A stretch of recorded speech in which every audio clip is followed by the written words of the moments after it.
Assalamualaikum warahmatullahi wabarakatuh. Apa kabar semuanya? Semoga sehat selalu ya. Nah, pada kesempatan kali ini untuk mata kuliah pengantar mekanika kuantum, kita akan membahas materi yang berkaitan dengan keadaan dinamis suatu sistem menurut gambaran klasik dan gambaran kuantum.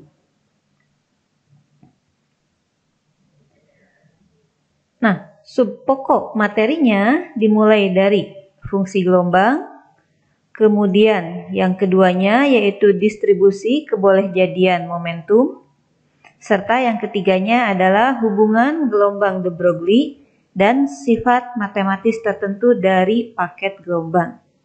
Jadi ketiga materi ini yang akan kita bahas pada pertemuan kali ini. Nah, sebelum kita membicarakan fungsi gelombang, kita harus pahami dulu mengenai perbedaan mekanika klasik dan mekanika kuantum. Untuk mekanika klasik biasanya disebut juga mekanika Newton ya.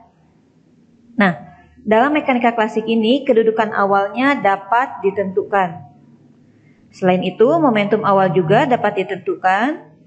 Lalu gaya-gaya yang bereaksi padanya bisa dihitung secara pasti ya. Kuantitasnya juga teramati dengan teliti. Lalu yang terakhir, keadaan awal dan akhir dapat ditentukan juga dengan teliti. Nah, ini ciri ya, kondisi-kondisi yang terjadi pada mekanika klasik. Atau di sini bisa kita katakan sesuatu yang makro, bisa langsung terlihat oleh mata, itu klasik ya.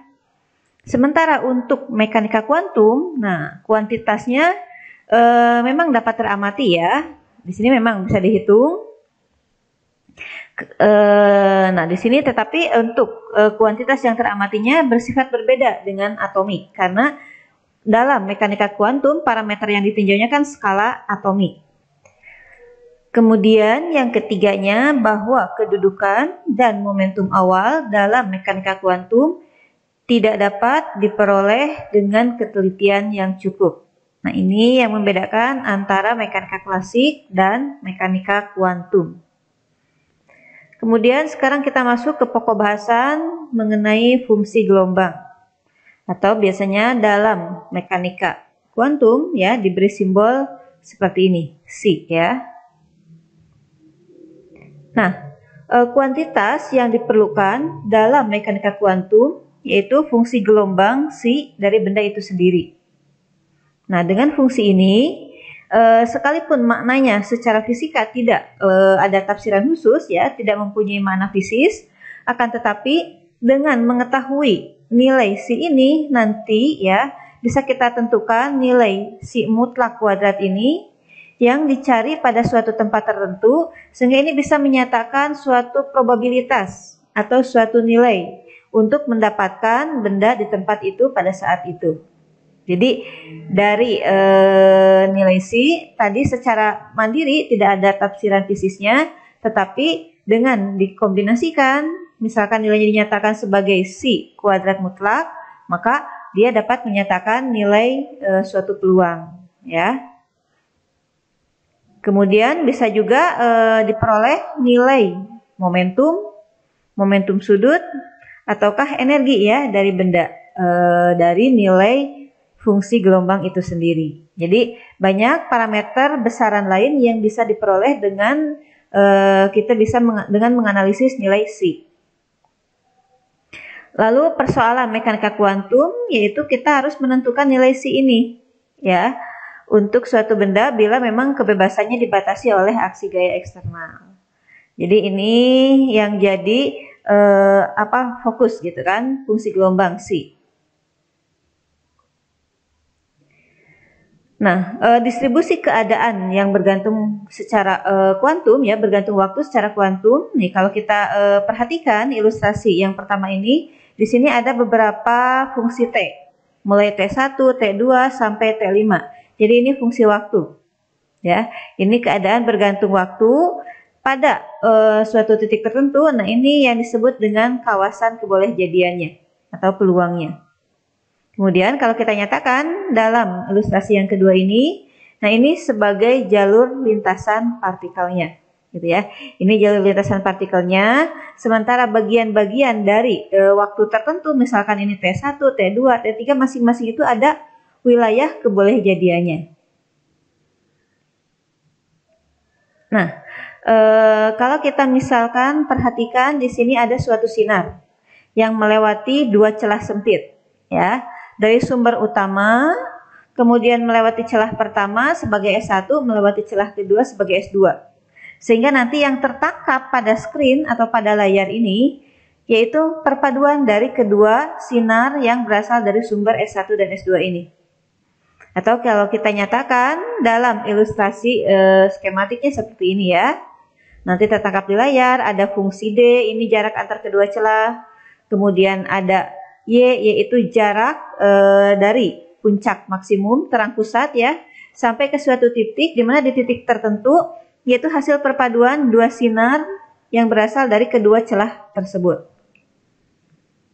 Nah, biasanya untuk memudahkannya dalam perhitungan, kita mencari nilai si mutlak kuadrat, yang itu sebagai parameter P, peluang. Tadi kan dinyatakan sebagai probabilitas ya, atau kebolehjadian.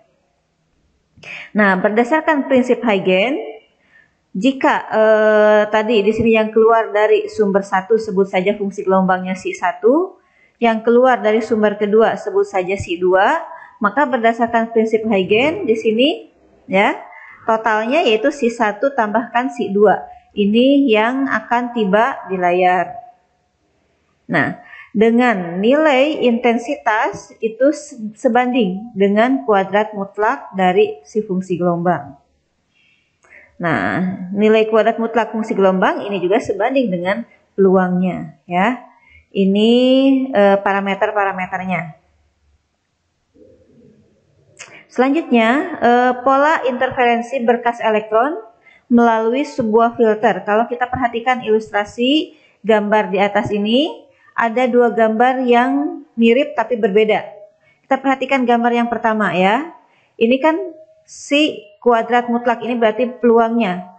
Ini ilustrasi dari satu grup elektron yang ditembakkan sekaligus. Kalau ditembakkan sekaligus nih, maka peluangnya atau sebarannya ini, nah ini kan peluangnya. Ini memang terdominasi di wilayah tengah ini ya. Nah ini kan lebih banyak karena kan memang satu grup elektron banyak. Beda dengan gambar di sebelah kanan. Kalau di sebelah kanan ini hanya satu elektron tunggal yang dilewatkan. Maka peluang terbesarnya ya sama di bagian puncak ini. Di bagian titik tengah ini. Bedanya kalau ini kan hanya satu, kalau ini kan banyak bergerombol. Tapi ini masing-masing keduanya juga menyatakan sebagai nilai kebolehjadiannya atau peluangnya. Nah, untuk pola interferensi berkas elektron melalui celah ganda berdasarkan jumlah elektron. Kalau kita perhatikan ya. Untuk jumlah elektron 7. Nah, ini polanya yang tertangkap di layar tampak warnanya paling gelap ya. Kalau jumlah elektronnya lebih banyak, misalnya jadi 100, ini masih gelap tetapi sudah lebih ada bagian yang terang dibandingkan yang 7. Dan seterusnya sampai ke 3.000, 20.000, apalagi 70.000. Ini paling terang lagi. Ya, jadi ini menunjukkan bahwa semakin banyak jumlah elektron, berarti kerapatannya ini makin besar juga ya. Ini menunjukkan parameter atau jumlah-jumlah elektronnya. Kemudian untuk pokok materi yang kedua yaitu distribusi kebolehjadian momentum. Pola gelombang yang merambat ke kanan, misalkan diilustrasikan seperti gambar ini. Nah ini ya, ini dalam arah sumbu X, ini fungsi gelombangnya atau kebolehjadiannya ya, ini delta X-nya. Nah, misalnya dia itu punya fungsi gelombang dinyatakan sebagai nilai berikut ini. Ya, ini sebagai fungsi momentum dalam arah X. C ini konstanta ya, ini E dalam bentuk eksponensial. Nah, bahwa partikel ini ada di sekitar X, itu berarti menunjukkan rapat kebolehjadian posisinya dinyatakan sebagai Px. Lalu untuk rapat kebolehjadiannya ya, atau probabilitas totalnya, dinyatakan dengan persamaan integral Px dx sama dengan 1. Nah ini kenapa seperti ini? Nah kita lihat dari awal dulu. Ini batasnya dari min tak hingga sampai plus tak hingga. Kenapa? Karena dalam ilustrasi tidak dituliskan gelombang itu merambat mulai awalnya dari mana sampai ke mana. Tidak diketahui. Nah jika demikian maka dituliskannya ya awalnya min tak terhingga, berarti akhirnya plus tak terhingga. Sementara jika disebutkan khusus, misalkan dari X1 sampai X2, maka batas di sini ya X1 sampai X2. Terus ini integral total, nah makanya disebut total, ini nilainya 1, artinya peluang menemukan gelombang dari batas min tak hingga sampai plus tak hingga itu ada, yaitu nilainya 1. Nah kalau dari min tak hingga sampai plus tak hingga 1, berarti kalau dari min tak hingga sampai 0 itu pasti kurang dari 1. Gitu ya, karena totalnya 1. Nah, nilai ini bisa juga dinyatakan dalam bentuk lain yaitu seperti ini. Artinya ini kan Px itu adalah sebanding. Seperti di slide sebelumnya disebutkan sebanding dengan kuadrat mutlak dari si fungsi keadaan ini atau fungsi gelombang. Ini artinya berhingga, artinya ada nilainya. Ya kalau maksimumnya ya berarti 1 ini, gitu ya. Nah, yang ketiganya hubungan gelombang Broglie dan sifat matematis tertentu dari paket gelombang. Nah, maksudnya seperti apa? Kalau kita perhatikan nih, ini suatu fungsi keadaan atau fungsi gelombang sebagai fungsi X dengan nilai seperti ini. Ya. Nah, kalau di sini si X kemudian dinyatakan sebagai fungsi ini momentum. Kita ingat kembali dalam konsep Broglie ya bahwa suatu partikel itu bisa mempunyai sifat gelombang. Ya. Dengan panjang gelombang yang dinyatakan sebagai panjang gelombang Broglie. Ini kan fungsi X posisi di dalamnya ada unsur momentum. Nilai ini bisa dinyatakan juga sebaliknya. Sekarang ini basisnya fungsi dari momentum. Sementara di dalamnya dinyatakan sebagai fungsi X, gitu ya. Nah, artinya seperti konsep sebelumnya juga kita sudah menjelaskan ada yang namanya dualisme gelombang, bahwa yang namanya gelombang bisa mempunyai ciri partikel, demikian pula partikel bisa mempunyai ciri gelombang. Nah, hal ini benar adanya bisa kita lihat pembuktiannya. Ya, kalau kita punya suatu persamaan ini C dikalikan dengan C ini apa namanya ini konjugat ya. Nah, ini kan hanya simbol. Ini sebagai fungsi keadaan, fungsi X. Kemudian ini basisnya dinyatakan sebagai fungsi P ya. Kalau P ini juga P. Kalau ininya X, ini X juga. Nah, ini kalau kita uraikan nih, bagian yang pertama ini kan mengacu ke sini ya. Seperti yang saya tandai ini yang warna merah lingkarannya, ini adalah bagian yang bawah ini. Ini dasarnya dari mana? Dari sini penjabaran ini. Kemudian bagian yang kedua ini diberi lingkaran warna biru, ini berarti uraiannya ke sini. Ini hanya suatu proses pembuktian. Dari sini ini kan ada bagian yang sama. Ini bisa kita gabung ya. 1 per akar 2 VH, 1 per akar 2 VH dikalikan, berarti 1 per 2 VH ya. Kemudian yang lainnya ini kita gabung juga. Yang ini simpan di sini, integral yang ini simpan di sini. Lalu 1 per 2 VH-nya ini karena sudah dikalikan akar dengan akar jadi hilang, tinggal 2 VH. Lalu ini, nah dengan ini seperti yang saya warnain merah ini gabungannya, deltanya ya. Oke, yang ini DP aksen dan DP. Jadi ini penggabungan dari baris yang kelompok kedua ini. Selanjutnya bisa kita sederhanakan lagi, yang ini masih tetap, yang ini juga tetap. Nah, yang tadi diberi warna merah, ini dinyatakan sebagai atau di dalam bentuk delta, karena ini kan selisih. Nah, jadi yang warna merah pada baris keempat ini, uraiannya yaitu sama dengan yang ini. Selanjutnya dari sini ini kan boleh juga kita tuliskan digabung ya. Ini yang fungsi basis 1, fungsi basis 2, ini DP-nya. Jadi ini kan sama seperti yang awal lagi.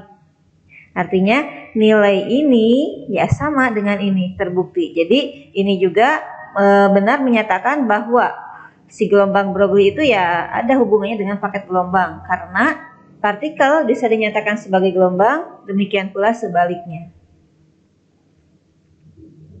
Oke, yang ini ya, yang diberi tanda tuh kan ini.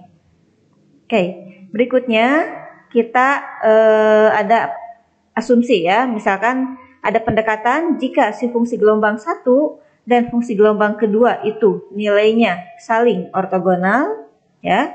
Ini dua fungsi gelombang ini, maka nilai dari integral si fungsi gelombang konjugatnya dikalikan dengan fungsi gelombang kedua itu hasilnya akan sama dengan 0. Jika mereka itu saling ortogonal. Atau boleh juga kita balik pernyataannya. Jika integral hasil kali kedua fungsi tersebut hasilnya 0, berarti ortogonal. Jadi ini makna fisisnya berarti rapat kebolehjadian totalnya 0. Berarti fungsi gelombang penyusunnya yaitu ortogonal. Atau ini kan tadi sebagai fungsi X-nya. Atau kita nyatakan sebagai fungsi momentumnya. Ya sama saja, hanya diubah ini X jadi P, ini X jadi P, ini fungsi keadaan, sekarang jadi fungsi basis. Intinya, baik dalam bentuk posisi ataupun dalam bentuk momentum, jika rapat kebolehjadian totalnya bernilai 0, itu menunjukkan kedua fungsi gelombang penyusunnya saling ortogonal. Berikutnya, nah, sekarang jika fungsi gelombang 1 itu sama dengan fungsi gelombang kedua dan sama dengan fungsi gelombang, sebut saja ini sama ya, tidak ada 1-2-nya. Karena kan 1 dan 2 itu sama, ya tulis saja C ya sebagai fungsi X. Maka nilai dari integral ya hasil kali kerapatan ini fungsi gelombang 1 dan 2-nya sebagai fungsi X itu akan sama dengan hasil kali basisnya. Jadi peluang atau rapat kebolehjadian dalam fungsi keadaan dengan rapat kebolehjadian dalam fungsi basis itu nilainya sama. Ya, fungsi posisi dan fungsi momentum sama. Atau boleh juga dinyatakan ini, nah nilai ini ingat sama dengan ini, yang ini juga sama dengan ini. Ya, hal ini terjadi yaitu tadi jika kedua fungsi gelombang penyusunnya nilainya sama. Oke, cukup jelas ya. Sekarang kita coba latihan soalnya. Ini pertanyaannya, suatu partikel bergerak sepanjang sumbu X dengan fungsi gelombang dinyatakan sebagai berikut. Nah, ini fungsi gelombangnya. Pertanyaannya yang pertama, tentukan konstanta C dan fungsi gelombang yang baru jika fungsi gelombang ternormalisasi. Kemudian pertanyaan B-nya, jika alfanya kita ganti dengan nilai V, hitunglah kemungkinan untuk mendapatkan partikel berada di sebelah kanan titik X sama dengan 1. Nah, untuk menjawab pertanyaan ini, kita harus ingat kembali konsep dasar matematisnya ya, mengenai integral eksponensial, integral trigonometri, itu harus paham ilmu matematiknya. Oke, kita langsung ke pembahasan. Untuk menjawab pertanyaan yang A ya, ini kan fungsi gelombangnya dinyatakan seperti ini. Kalau ada tanda mutlak ini ya, ini berarti punya dua nilai. Karena tanda mutlak itu hasilnya selalu positif meskipun nilai X-nya negatif. Katakanlah X-nya 1. Kalau dimutlakan hasilnya 1 juga. Terus kita punya X kedua, nilainya min 1. Kalau dimutlakan hasilnya 1 juga. Jadi dua nilai berbeda penyusunnya menghasilkan output yang sama. Itu adalah suatu fungsi yang diberi tanda mutlak ini. Sehingga secara eksplisitnya fungsi gelombang di atas ya bisa kita uraikan menjadi dua. Yang pertama jadi CE pangkat X sin alfa X. Nah ini kalau X-nya kurang dari 0. Tadi kalau X-nya kurang dari 0 berarti sini negatif. Negatif ketemu negatif di sini jadilah positif sini. Kemudian yang keduanya, ini negatif di sini tandanya beda dengan yang atas. Nah ini pada saat X-nya lebih dari 0. Kalau X-nya lebih dari 0, berarti kan X-nya positif. Positif ketemu min di sini, maka tetap min di sini. Jadi Dari fungsi gelombang yang ada di soal, kita uraikan dulu, dapatlah dua nilai fungsi gelombang pada batas yang berbeda. Ini X-nya kurang dari 0 di sebelah kiri, kalau X-nya lebih dari 0 sebelah kanan jadilah seperti ini. Sehingga nih, nilai dari kuadrat mutlak fungsi gelombangnya, ini kan fungsi gelombangnya. Sekarang kalau kita kuadratkan, nah, akan ada dua juga. Yang pertama ini kan kuadratkan juga, C-nya kuadrat, ya C kuadrat, E kuadrat, ya kan? C-nya juga kuadrat, seperti ini. Nah, ini untuk E kurang dari 0, tetap ya ini hanya mengkuadratkan dari yang ini. Yang satu lagi, ini C kuadrat tetap, kemudian min 2 tetap ya. Ini kan kuadrat kali 2, sin kuadratnya ini. Ini pada saat X-nya lebih dari 0. Oke, saya ulangi. Ini fungsi gelombang asalnya dijabarkan jadi dua bagian. Kemudian ini nilai pada saat dimutlakan dan dikuadratkan ya, dimutlakan dan kuadratnya. Berikutnya, ini masih berlanjut ya pembahasannya.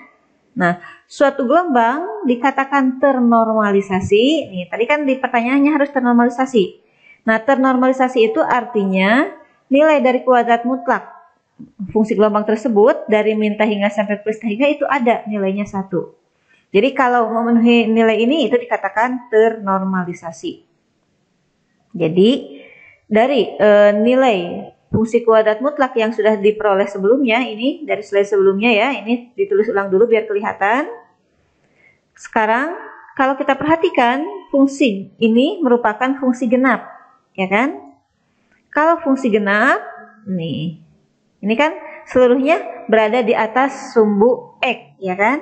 Nih, ini yang kurang dari 0, kemudian yang sebelah kanan ini yang lebih dari 0-nya. Ini gambaran secara grafik dari si kuadrat mutlaknya. Sehingga, nih, ini kan batasnya dari min hingga sampai plus hingga. Dari si kuadrat mutlak ini boleh diurai dari min hingga sampai 0 dulu, ini ditambah dari 0 sampai hingga. Jadi ada dua kelompok. Ya kan? Tetapi kalau kita perhatikan ruas di sebelah kiri sebelum 0 dengan ruas di sebelah kanan sesudah 0 itu kan nilainya sama. Sehingga secara prinsip integral ini boleh kita gabung. Nilai ini boleh dinyatakan sebagai 2 kali ini atau boleh 2 kali yang ini. Bebas yang mana saja. Yang lebih mudah yang tidak ada minnya ya. Oke. Sebetulnya ini bebas memilih. Sehingga kalau kita pilih yang ini berarti 2 kali. Nih 2 kali karena ada 2 bagian. Ini setengah ke kiri, setengah ke kanan. Jadi 2 kalinya C kuadrat kita ambil yang 0 sampai hingga saja ini. Karena ini kan nilainya sama. Seolah-olah ini 1, ini setengah, ini setengah. Setengah itu kan boleh aja 2 kali 1. 2 kali 1 per 2 ya, jadi 1.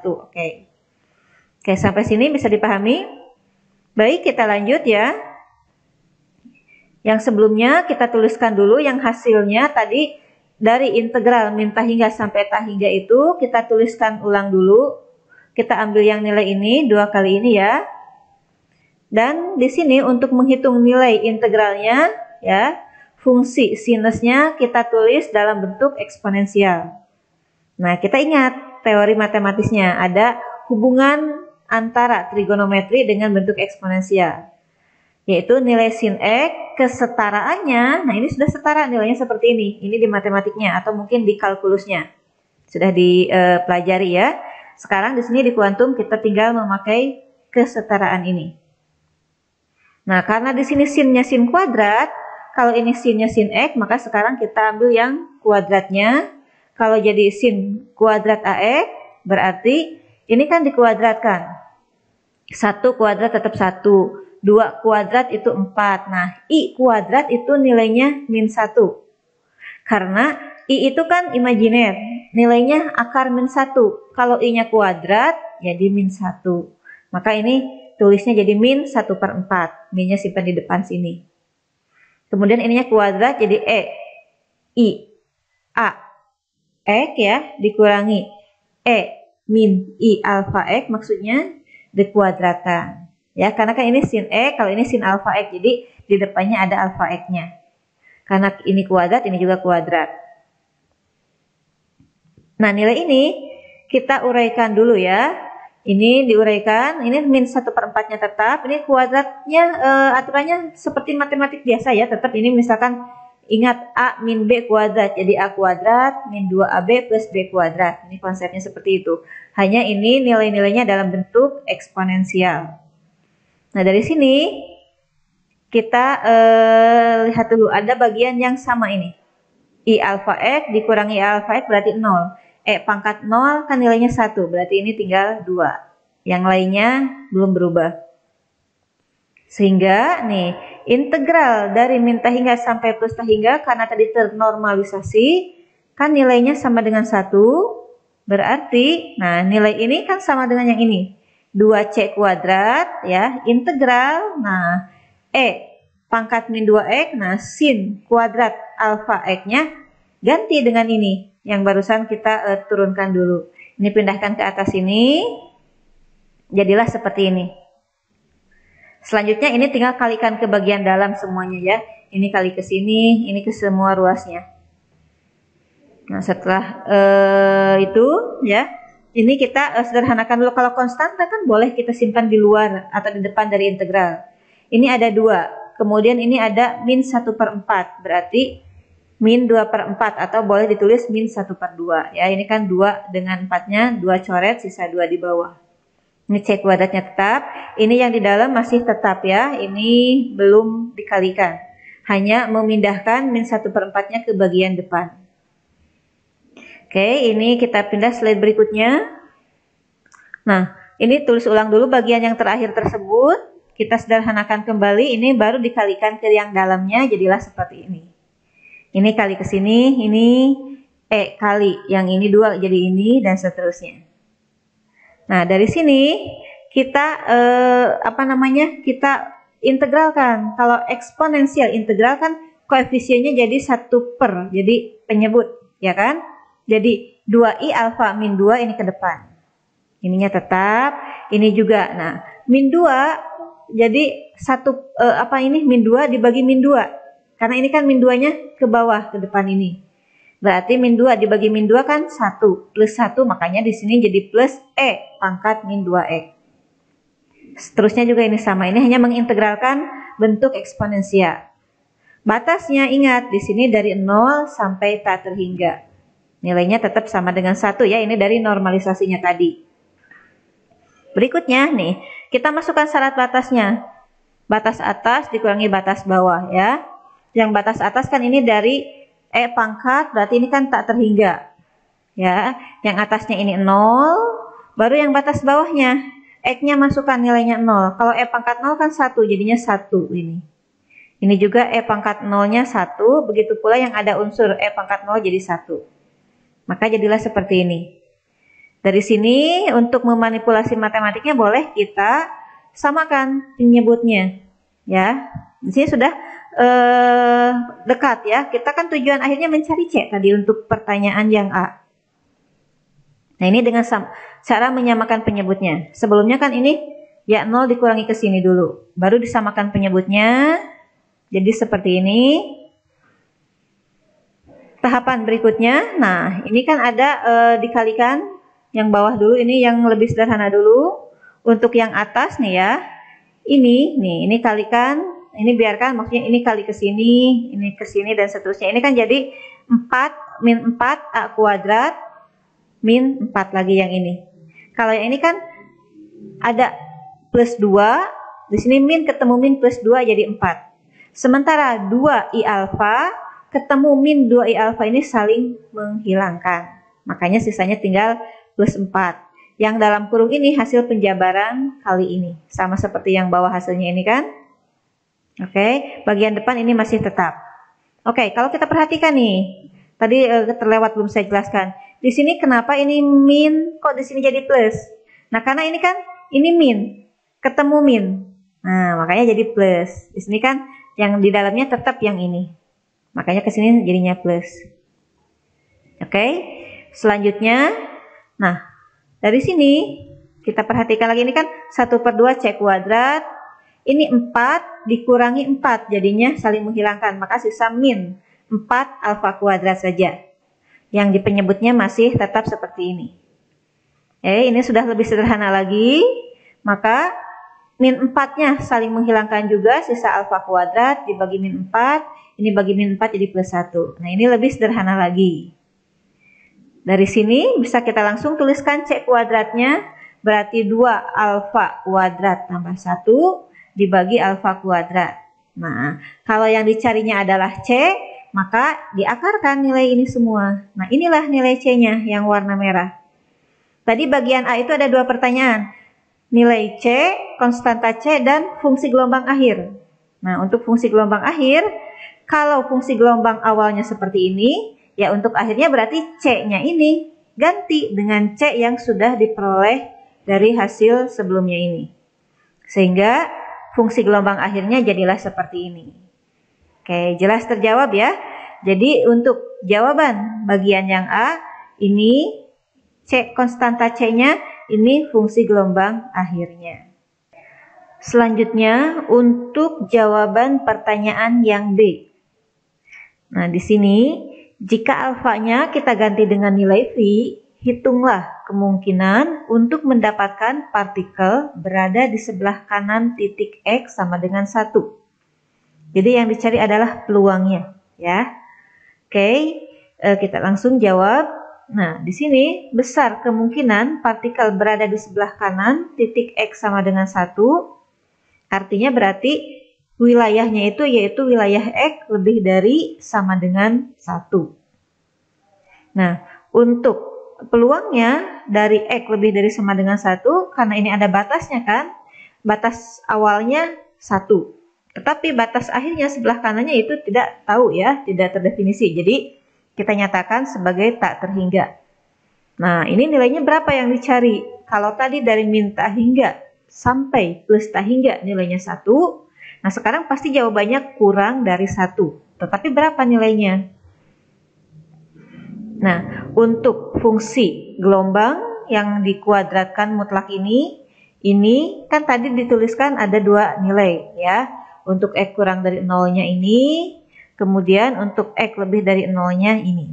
Nah, karena sekarang wilayahnya itu kan lebih dari sama dengan 1, wilayah yang positif, maka kita ambil nilai yang ini. Sehingga nilai yang ini untuk X lebih dari 0 masukkan ke sini ya, jadilah seperti ini.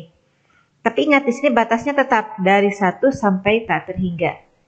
Nah, karena ini sudah kita masukkan, sebetulnya dari tahap ini udah tinggal kita hitung di proses integralkan hubungan eksponen dengan sinusnya. Nah, ini diuraikan jadi seperti ini. Ini dari mana? Sebetulnya kan tadi dari pembahasan pada jawaban yang A sudah diuraikan ya. Nah, maka tinggal kita masukkan saja. Jadi ini dari hasil perhitungan A. Oke, sebelumnya saya ulangi dulu. Ini diintegralkan kan C kuadratnya, C-nya sudah diperoleh dari jawaban A. Ya, C kuadratnya jadi ini. Kemudian integralnya berarti kan tinggal integral dari 1 sampai terhingga untuk nilai eksponen kuadrat dengan sin kuadratnya ini. Ini nilai dari C kuadratnya tetap. Nah, nilai ini ganti dengan nilai yang ini. Seperti yang dalam tanda kurung. Kalau ada pertanyaan lagi, ini dari mana? Tadi diperoleh dari perhitungan A ya. Ini tinggal kita gunakan. Nah, sekarang kita ambil yang tahap ini. Kita sederhanakan. Nah, dari tahapan yang akhir tersebut ini, ingat ini batasnya dari 1 sampai tak hingga. Berarti kita masukkan nilainya pada saat tak terhingga. Kemudian ini pada saat 1. Artinya setiap nilai X-nya ganti dengan 1. Untuk tak terhingganya kan nilainya 0 semua. Kemudian yang pangkat atau saat X-nya 1 nilainya ini. Nah, ini min 4-nya, min 1/4 maksudnya pindah ke depan. Ya, jadi di depannya ada min. Ini 2 coret, di bawahnya sisa tinggal 2. Jadi seperti ini. Nah, sekarang tinggal kita menyederhanakan yang ini. Tapi tadi di soal disebutkan bahwa alfanya ganti dengan V. Oke, nanti kita ganti ya. Nah, sekarang kita tuliskan kembali. Ini kan min, ini juga min. min ketemu min, maka di sini jadi positif. Ini hanya tukaran ya, tukar posisi.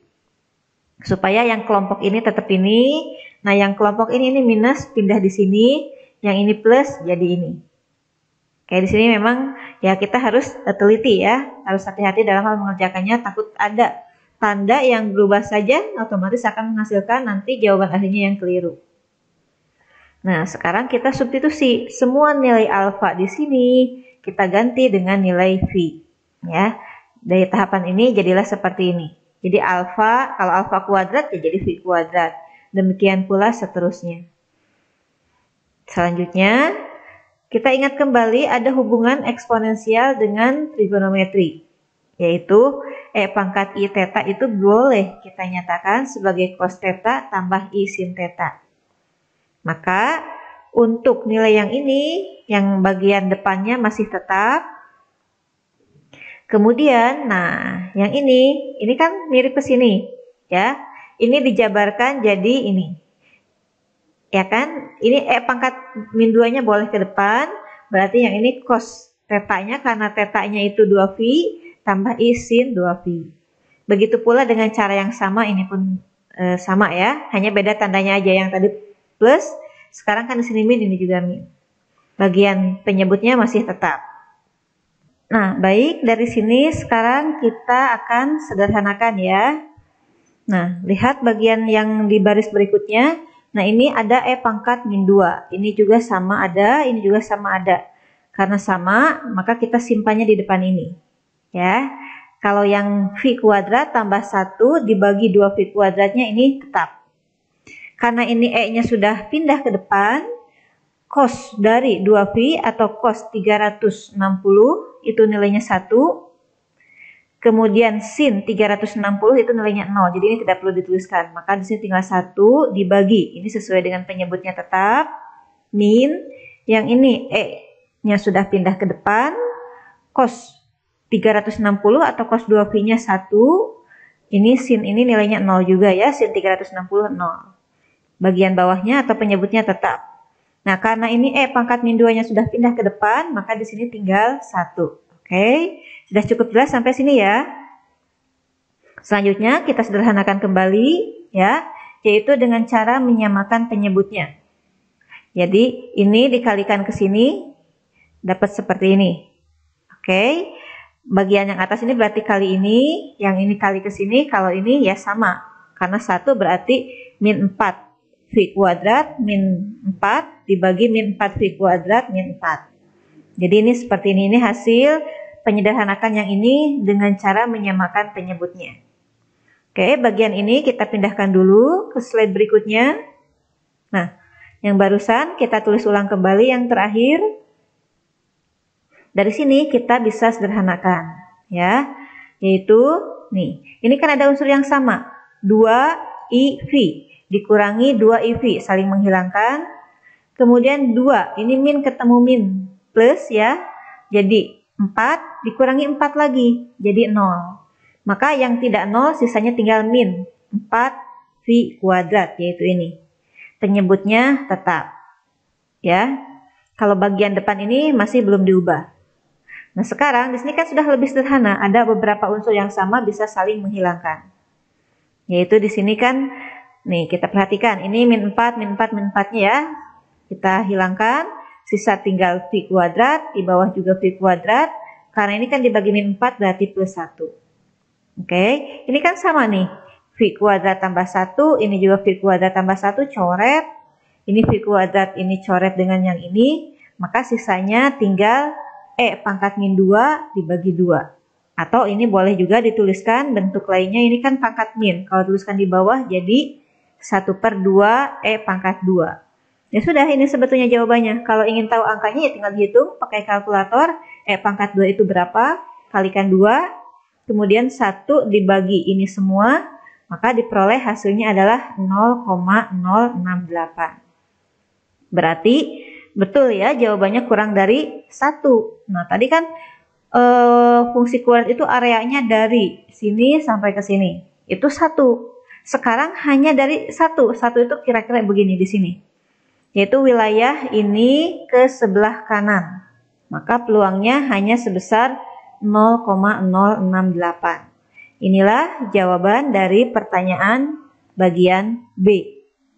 Bisa dipahami? Oke, jika bisa ya, sekarang kita coba latihan mandirinya. Ya, ini ada pertanyaannya. Suatu partikel yang ternormalisasi mempunyai fungsi gelombang sebagai berikut. Nah, pertanyaannya sih mirip ya, hanya fungsi gelombangnya yang berbeda. Nah, yang dicari adalah nilai X pada saat titik puncaknya dinyatakan sebagai berikut ini. Ini yang pertama. Kemudian yang kedua, ini hampir sama persis pertanyaannya dengan soal yang dicontoh. Nih, partikel bergerak sepanjang sumbu X dengan fungsi gelombang dinyatakan sebagai berikut ini. Yang dicari adalah nilai N. Nah, ini. Dan fungsi gelombang. Fungsi gelombang sebetulnya ini saja, hanya nanti N-nya diganti setelah diperoleh nilai N dari normalisasi. Nah, tetapi di sini disebutkan batasnya dari min L sampai L untuk X-nya. Beda dengan di contoh. Kalau contoh kan tidak disebutkan. Berarti kalau tidak disebutkan dari min tahingga sampai plus tahingga. Kalau sekarang ya karena disebutkan maka integralnya nanti dari min L sampai L. Ini lebih mudah ya. Fungsinya juga lebih sederhana. Nah, untuk dua contoh soal ini silahkan dicoba dulu. Nanti kita bahas sama-sama ya. Oke, untuk pertemuan kali ini saya rasa cukup ya. Saya cukupkan, terima kasih dan selamat belajar. Sampai jumpa. Wassalamualaikum warahmatullahi wabarakatuh.